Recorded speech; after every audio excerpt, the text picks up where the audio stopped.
Hi friends, welcome to Eliza study point.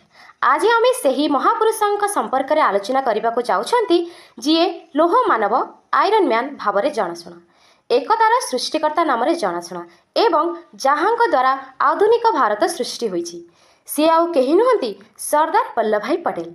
आज हूँ 31 October जहाँकि सरदार वल्लभ भाई पटेल जन्म जयंती।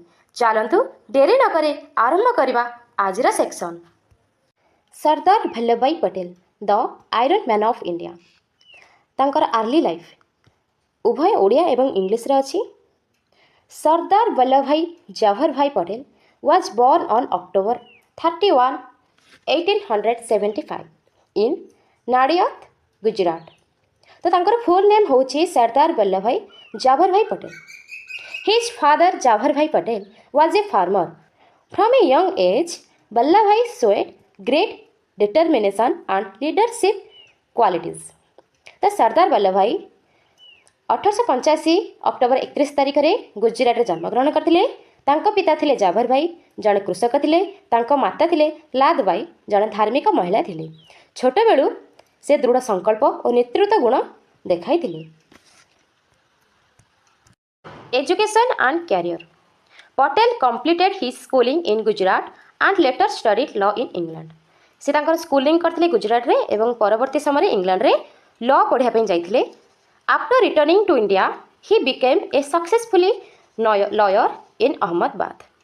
तो अहमदाबाद रे से जड़े वकिलाती भाव में कार्य कले, किंतु महात्मा गांधी द्वारा से प्रेरित होई से लॉ को छाड़ी भारतीय स्वाधीनता आंदोलन रे जोग देथिले। He left his law practice to join the Indian freedom movement. तो एटा थिला तांकर एजुकेशन एंड कैरियर विषय। Role in freedom struggle. Freedom struggle रे तांकर रोल कौन थिला? Sardar Patel played a key role in Indians fight for independence. He lead the Kheda and Bardoli satyagrahi movements. ताने सत्याग्रह मूवमेंट रे से जोग देथिले, खेड़ा आंदोलन रे जोग देथिले। His strong will and leadership earn him the title Sardar meaning leader. तांकर एही लीडरशिप स्ट्रांग को तांको सरदार भाव में आख्या दिया जाइथिला। तांको दृढ़ संकल्प और नेतृत्व देखि लोक मैंने तांको सरदार बोली डाकिले, जार अर्थ होछि नेता। Role after independence. After India gain independence in 1947 Patel became the first deputy prime minister and home minister of India. तो स्वाधीनता पर से उप प्रधानमंत्री और गृहमंत्री हेले। His most significant contribution was the integration of more than 560 princely states into one nation. तो से 560 रु अधिक गड़जात राज्य को एकत्र करी आधुनिक भारत गठन करथिले। बिकॉज ऑफ हिज इफोर्ट्स यही कारण he is called the iron man of India and the unifier of India. तो एथिपाई से लौह पुरुष एवं एकतार प्रतीक बोली परिचित हेले। Death and legacy. Sardar Vallabh Bhai Patel passed away on December 15, 1950. His legacy continues to inspire Indians to this day. The world's tallest statue, the Statue of Unity, was built in his honor in Kevadia, Gujarat and inaugurated in 2018. तो सरदार Vallabh Bhai Patel 1950 December 15 देहांत है एवं तांको स्मृति रे गुजरात रो केवाडिया ठारे statue of unity निर्माण करा जायतिला, जहाँकि विश्वर सबुठारु उच्चतम प्रतिमा अटे। तो यहाँ हूँ स्टैच्यू ऑफ यूनिटी गुजरात रो।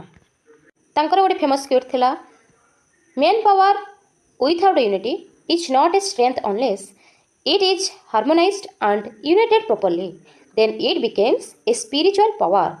एकता बिना मानव शक्ति असार अटे। जेतेबेले यह समन्वय होई एकतारे बंधा जाए सेतेबेले यह आत्मिक शक्ति रे परिणत हुए। क्विक फैक्ट्स आमे जहाँ पढ़िले ता संपर्क में किसी क्विक जानिबा। फुल नेम सरदार वल्लभ भाई जवाहर भाई पटेल, बॉर्न अक्टोबर 31, 1875 जोटा कि आज।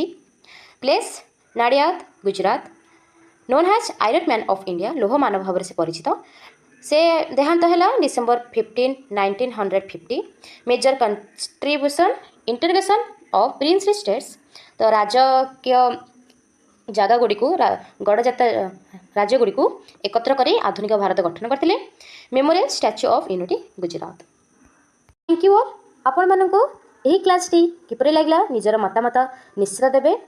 सरदार वल्लभभाई पटेलଙ୍କର जन्म जयंती उपलक्षे आपण माने कमेंट बॉक्स रे जय हिंद कहबाकू जमारू भूलिबे नहीं। देखा हबो नेक्स्ट वीडियो रे। सेतिकी समय रहली। जय जगन्नाथ।